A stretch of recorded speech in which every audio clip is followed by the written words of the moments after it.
So it's pretty apparent that CSGO is way more popular than all the other previous Counter-Strike titles.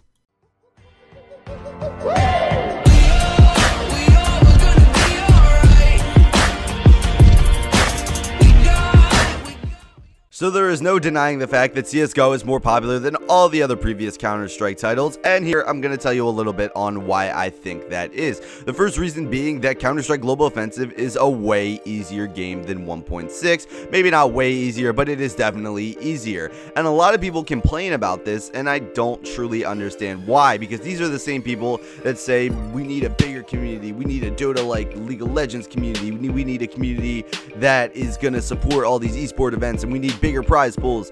Well, if the game was as hard as 1.6, I guarantee you the game wouldn't be as popular as it is right now. CSGO, compared to most other games out there, is pretty hard, and there's not that much handholding compared to other games, but compared to something like 1.6, it is noticeably easier. But this brings in more players, because a lot of players wouldn't play the game if there was absolutely no handholding, because they would get frustrated after like 10 hours and probably quit the game. And that's not what we want for a growing community and a game like CSGO. We want it to get more and more popular, and this means Valve is going to have to make some changes in there to cater a bit to the new players. And I know as a veteran it might piss you off, but you have to see why they're doing this, and you have to see why they're making these changes to benefit the game. They're not doing anything particularly crazy like adding in aim down sights and changing the spray patterns completely. What they're doing is they're doing small things like buffing the SMGs, making it so there's a lot more back waves, which then helps everyone out, so no one should really be complaining about that, because as we saw the game getting more and more popular, Valve started taking cheating a lot more seriously because it was becoming more and more of a problem.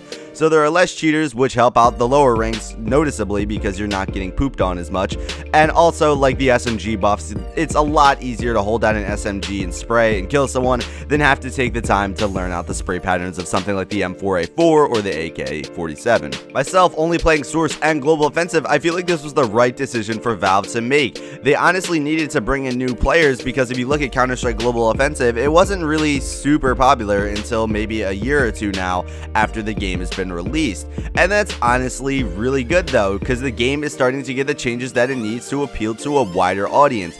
And a lot of people want CSGO to stay a niche game like 1.6 was, because 1.6 was popular, but it wasn't ever going to dethrone something like Call of Duty. And now we're seeing a lot of the players from Call of Duty who want to play something more serious as they're growing up. They're coming over to Counter-Strike Global Offensive. I'm sure a lot of the Counter-Strike Global Offensive community was part of the Call of Duty community maybe just a few years ago. In my opinion, this doesn't really make the game feel more cheap, because anyone running with a P90 headshot can get lucky, but if you take the time to learn with your AK and get skill, you can just one-tap them and they're gonna die before they even come around and try to hold down that spray and kill you while running.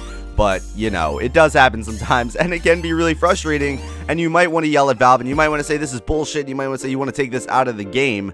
But really, when you think about it, you know, the guy running around with the P90, that's what he's going to do at first, and then eventually he's going to have to start learning as he moves up the rank. That is why newbier weapons in the game exist like the P90 to help people pretty much transition over to the game and pretty much understand basic mechanics, because sure, they can run and spray, but they're going to be a lot less accurate than if they were to pretty much just stand still and shoot then move, because when you stand still, shoot then move, you're going to be a lot more accurate than running and spraying. And of course you can run and spray and you can get lucky like I said, but they're going to realize eventually that you kind of can't run and spray with most weapons, and even the P90, it can get challenging at times. This is just a good way for them to learn basic mechanics of the game and pretty much transition into the game, and that's why I'm happy guns like this exist in CSGO, because it bridges that gap from people coming from other games coming over to CSGO, and it's honestly a good thing. But these are just my opinions on the things that Valve has been changing to pretty much make the game a little bit more noob friendly. I honestly think it's an overall good thing for the community. Yes, it can be bullshit, it can be annoying at times when you get killed by a guy who isn't really that good. He just happens to get really lucky, but hey, shit happens sometimes, and you're just gonna have to deal with it for the better of the community. But those are just my opinions. Some of your opinions in the comments down below, and if you like this video, how about you hit that like button, and if you dislike this video for some odd reason, how about you hit that dislike button, and if you're new, how about you subscribe? But yeah, guys, this has been the Chosen One, and if this video does get 200 likes, we'll be uploading the next one, so be sure to smack that like button. But yeah, guys, this has been the Chosen One, and as always, peace out.